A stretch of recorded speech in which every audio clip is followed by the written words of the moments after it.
All right, first and foremost, I want to give all praises and glory to Yahweh Bashem Yahushai, Bashem Akakwadash. Double honor to the apostles, the elders of GMS Ruel. Peace and taste to Lake Akim in the four corners, pushing his truth and sincerity. Peace be unto you, and Shalom.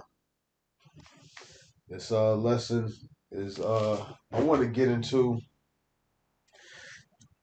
uh some of the things that make uh the Christian church hate the Heavenly Father. Uh and not just the Christian church, but people in general. They have this idea that God is, you know, made in their image.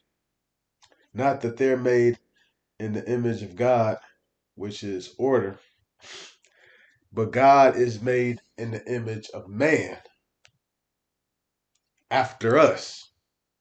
What we think. We think is disgusting that a man would desire, a man that's 30 or 25 would want to date a 15-year-old girl, 13-year-old girl. That's disgusting. God wouldn't like that. He's made in our image. No. God does whatever is in this Bible, that's right. That's the beauty about this Bible is the only book in this world where you can know right from wrong. I can't learn right from wrong by reading any other book. I can't. You can learn some stuff about right and wrong, some a little stuff. You know, you can learn outside. Matter of fact, you might even be born knowing that it's wrong to murder. You know, your fellow brother. You might know it's wrong to have sex with your mom. You know, maybe you only need a book to know that. But right and wrong is beyond that. Right and wrong also includes being a mo. Are you born knowing that that's wrong? There's some people that's born knowing that it's wrong. There's some people that need a book to tell them, hey, that is wrong. Some people need to be taught because it's not natural to know all the laws. That's why we have to study them. What animals are okay to eat? Is it okay to kill animals? Were you born believing, hey, I can kill an animal? Well, you can. But what animals can you kill? And for why? And how do you do it? Can you just strangle it to death? All of these things you're not born knowing. So because of that, what man likes to believe is that when they hear the works of the Heavenly Father in the Bible, that that's not a God that they want to worship.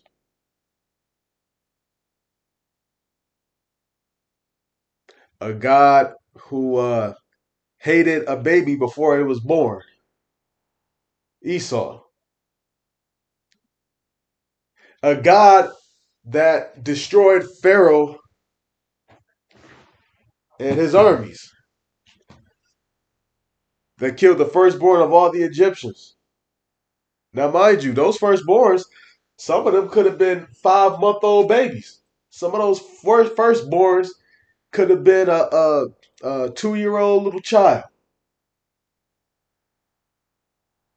This is the same God that wrote Deuteronomy 28:68 that prophesied us coming and serving slavery in the transatlantic slave trade, where our wives would be raped, our children would go into captivity. All of those things which we understand to be wrong. And even in the truth, those things that we suffered, those things were wrong. However, It was right. How is it wrong, but yet it's right? It's wrong for a man to commit adultery, take another man's wife. It's wrong for a man to kidnap. But how is it right at the same time? It's right because it's judgment for us because we broke the Heavenly Father's law, statutes, and commandments. So essentially, it's right.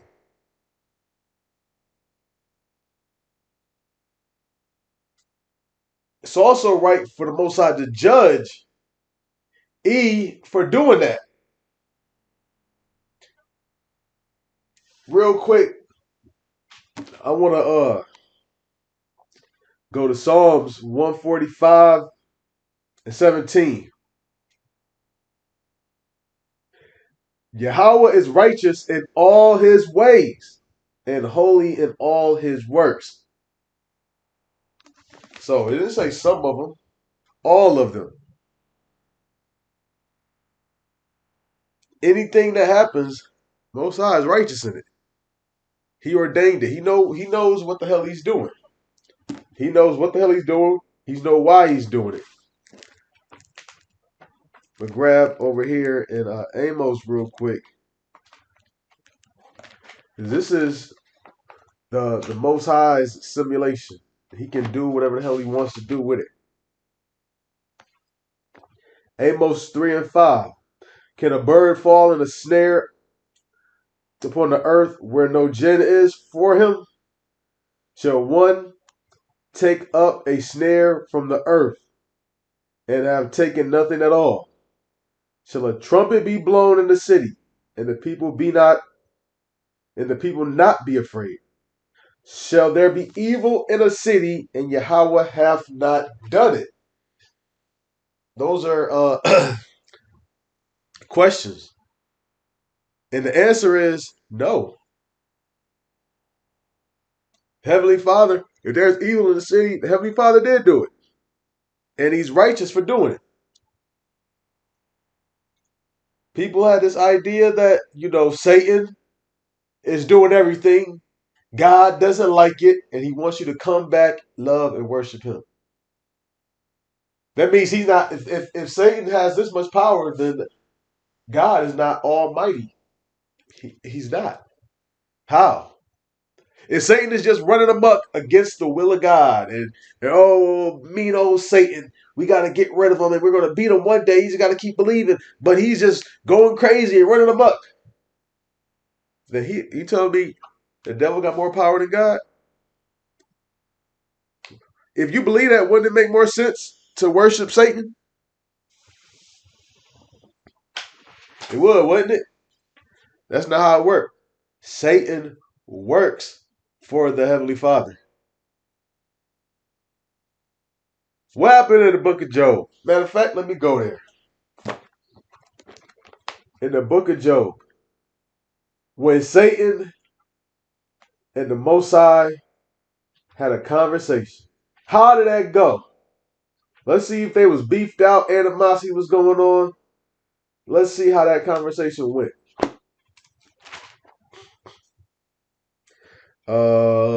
Where do I want to start at? Yep, Job 1 and 6. Now there was a day when the sons of God came to present themselves before Yahweh, and Satan came also among them. And Yahweh said unto Satan, this is a spiritual demon Satan, whence comest thou? Then Satan answered, Yahweh and said, from going to and fro in the earth and from walking up and down in it. So this also goes back to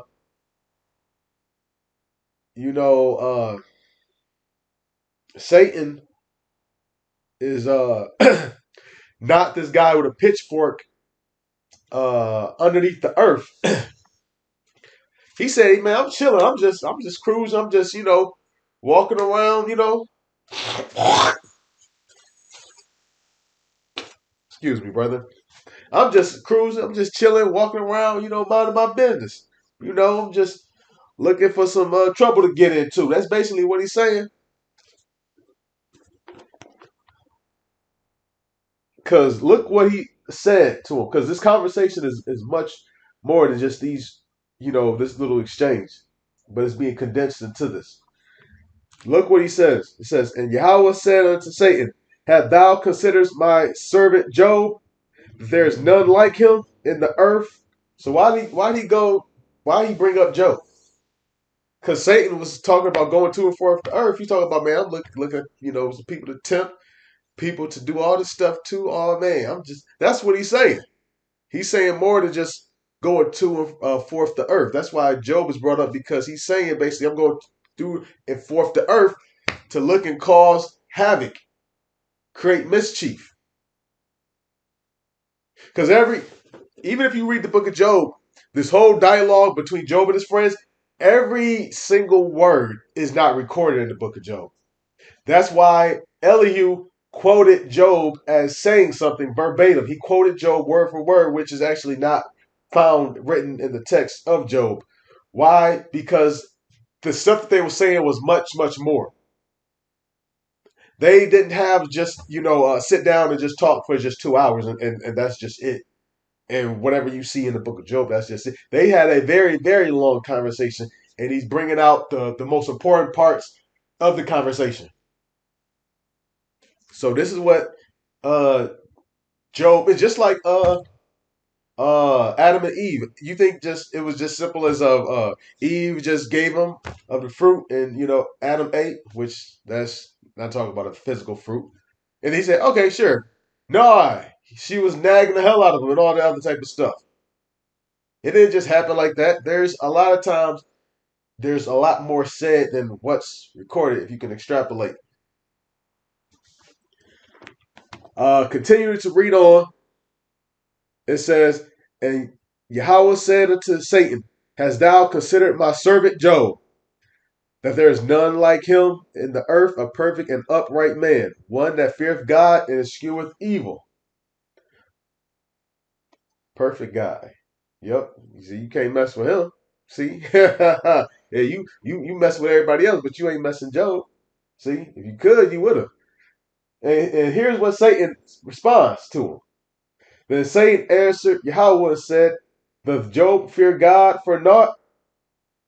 Has not thou made an hedge about him and his house? Satan already knew that. Why did Satan know that? Did he say, consider my servant Job? Like, well, who's Job? He said, oh yeah, man, you got a hedge around him. Why did Satan say that? He couldn't get to him. He tried to. He said, man, let me walk to and fro somewhere else. That house over there, that ain't good over there. So I gotta go mess with somebody else. Satan he works for God. That hedge that was put around him was put on him by the Heavenly Father. And Most High can put a hedge around anybody, and Satan can't mess with him. If you keep reading, he loosened that hedge a little bit to allow Satan to really mess with him. You know, so that was what was going on. He released Slakia as a distraction on my front porch. Make a long story short, there's this rooster that comes by every now and then and just sits on my doorstep of my crib, and he's got some of my attention. But Salakia. But back to the topic is Job has his hedge is kind of somewhat removed, and Satan is allowed to tempt him. All right. So what you're seeing is that Satan works for the Heavenly Father. So anything evil that you see in the city, the Most High did it. Satan did it, yes. But guess who? Satan was sent to go do that. What about the spirits that said that there'll be a lion spirit?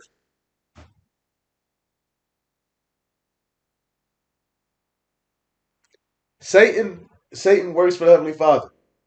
He can't go where there is a hedge. He can't. And the Most High can put a hedge anywhere he wants to. Because ultimately Satan's working for him. So all evil that you see, if a baby dies, the Heavenly Father did that. If a child gets strangled, the Heavenly Father did that.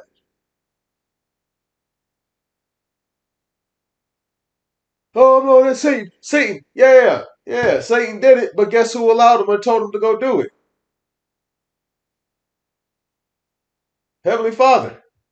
You think that the Most High forgot about that baby? Oh, I forgot to put a hedge around him. Damn. Mean old Satan again. No. As you can see, Satan already knew about Job. Matter of fact, let me go to Acts. I think 13. I think verse 16 is it? Or is it 19? Maybe it's 19.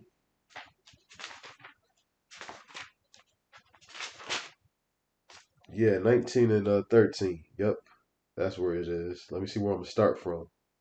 Uh, uh, do I start from? All right, this is Acts chapter 19 and verse. I'm sorry, 11. Acts 19:11, and God wrought special miracles by the hands of Paul, so that from his body were brought unto the sick handkerchiefs or aprons, and the disease departed from them, and the evil spirits went out of them. Because the Most High was dealing with Paul. Then certain of the vagabond Jews, exorcists, took upon them to call over them which had evil spirits the name of Yahweh Shai, saying, We adjourn you by Yahweh Shai, whom Paul preacheth. So they try to do the same thing that they saw Paul doing. And there were 7 sons of one, Sceva, a Jew, and the chief of the priests, which did so. And the evil spirit answered and said, Yahweh Shai I know, and Paul I know, but who are ye? And the man in whom the evil spirit was leaped on them and overcame them and prevailed against them, so that they fled out of the house naked and wounded. I bring that up to show that there was no hedge around them. Those spirits were cast out, and he was like, bro, who was you? Like, what is you talking about? Get up out of here. Cast us out. And those spirits, when Paul rebuked those spirits, they got out and ducked out. When Yahweh Shai rebuked those spirits that was on the man, and I think Mark 5. Let me make sure. I don't want to get into it, but make sure I quote it to for brothers who might want to go back and read it. I think it's Mark chapter 5. I'm about 98% sure. Mark chapter. Yep, it's Mark chapter 5. It's in about verse 8. So when Yahweh Shai rebuked those spirits and they went to the swine, they asked him, hey man, suffer us to go into the swine. They didn't just say, hey, who are you? And they just jumped on Yahweh Shai. And he just left out wounded and naked. The person who tried to rebuke those spirits in the name of Yahweh Shai, after who they heard Paul doing it. The spirits was basically knowing, like, bro, what type of time you on? And they just jumped on him. They just jumped on him. He didn't have no hedge around him. He didn't have on the helmet of salvation, uh, you know, breastplate of righteousness. So he was prone to attacks, and that is exactly what happened. All of the ways of the Heavenly Father is righteous. Putting his son upon the cross to die for the nation of Israel, all that was righteous. None of his ways are wicked. So understand that. That is a start to accepting this truth.